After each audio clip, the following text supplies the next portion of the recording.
अवश्य बताएंगे राजन, सुनिएगा।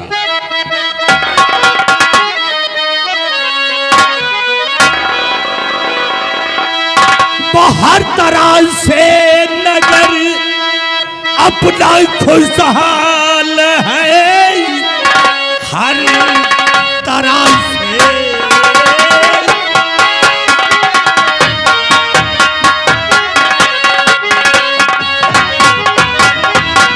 कि हर तरह से नगर अपना खुशहाल है, प्रजा में कोई तकलीफ है ही नहीं, मुल्क में आपका नाम है हो रहा, मुश्किलें खास कोई दिखाती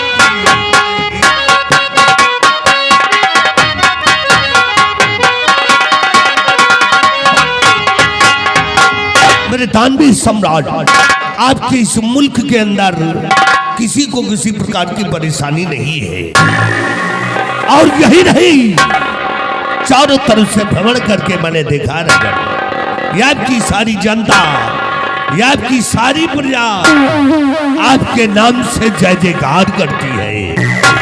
शाबाश दुर्गा सिंह, तुमसे यही उम्मीद है कि जब तक तुम मंदिर पर कायम रहोगे हमारी प्रजा को खुशहाल रखोगे। अगर हमारी प्रजा खुशहाल है तो हम भी खुशहाल हैं, अगर हमारी प्रजा दुखी है तो हम भी दुखी हैं। स्थान ग्रहण करो।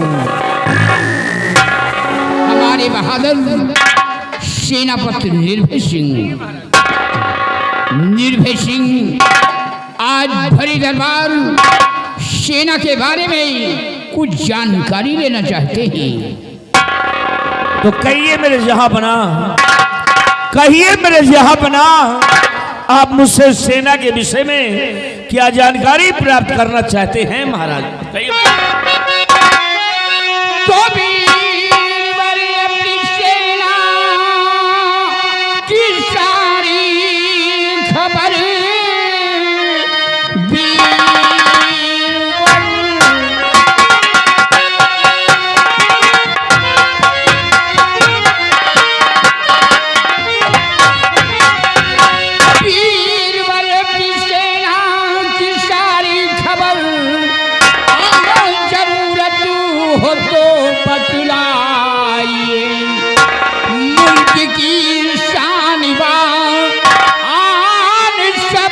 हो तुम सभी कुशल से भी अपनी है बतलाइए।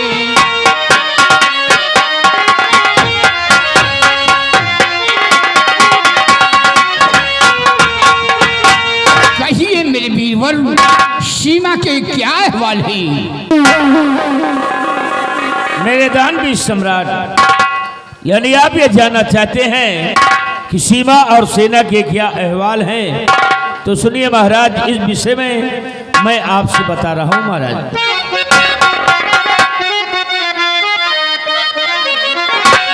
सीमा बॉर्डर पे सेना है राज लगी, सीमा बॉर्डर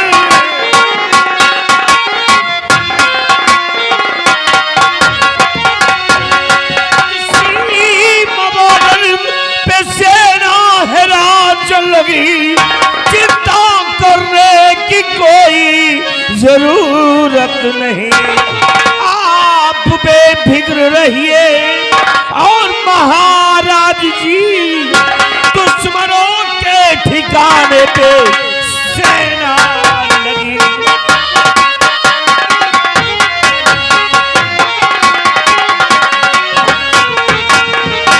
मेरे दानवी सम्राट, अपनी जो सेना है, आर्मी, नेवी, एयरफोर्स यानी जल सेना और थल सेना और वायु सेना के जो भी जवान है वो अपने सीमा बॉर्डर पे तैनात है महाराज, बिल्कुल तय।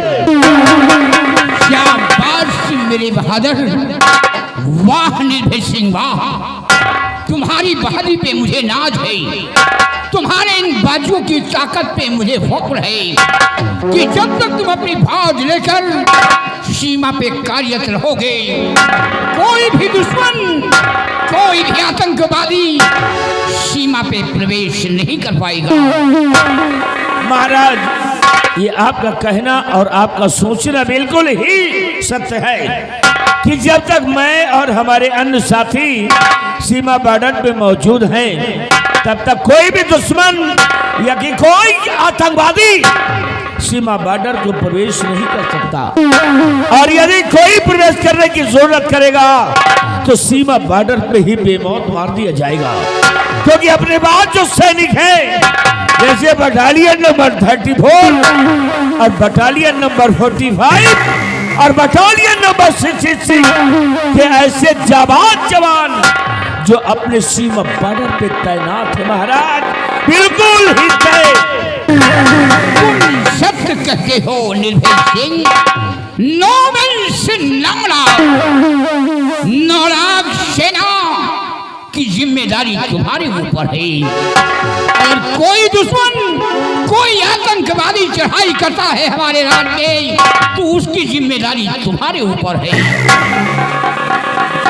लेकिन महामंत्री दुर्गा सिंह, प्रजा हमारी खुशहाल है, चैन व अमन से जी रही है, हमारे नाम की गुणगा रही है।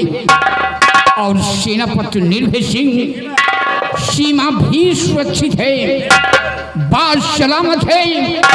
लेकिन आज जो भरे दरबार मेरी आंखों में पट्टी देख रहे हो, मेरी आंखों में पट्टी बांधने का कारण है, एक दिन हम और साथ में हमारी महारानी अपने घोड़ सवारी से शिकार खेलने जा रहे थे, और अचानक मेरे घोड़े का पैर फिसल जाने से मेरा घोड़ा गहरे खंडक में गिर गया। और उसी वक्त हमारी महारानी सीता की मृत्यु हो गई, भगवान को प्यारी हो गई, और मेरे सर में चोट लग गई।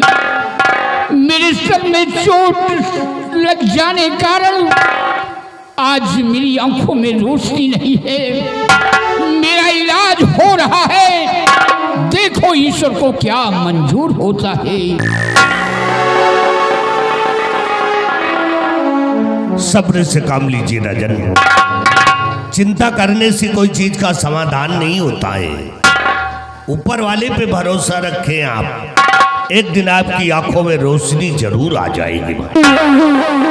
ठीक कहते हो मंत्री जी, महाराज की आंखों में रोशनी अवश्य आएगी, क्योंकि महाराज जी की आंखों का इलाज हो भी चुका है। दक्षिण अमेरिका के मशहूर डॉक्टर आए थे पुष्पेंद्र श्रीवास्तव जी, और उन्होंने महाराज की आंखों का इलाज किया है। और महाराज जी की आंखों पर यह पट्टी बंधी है, डॉक्टर के बताने के हिसाब से आज इस पट्टी के खुलने के दिन है। आइए दुर्गा सिंह, महाराज जी की आंखों की ये पट्टी खोलते हैं, शायद महाराज जी को दिखाई पड़ने लगे।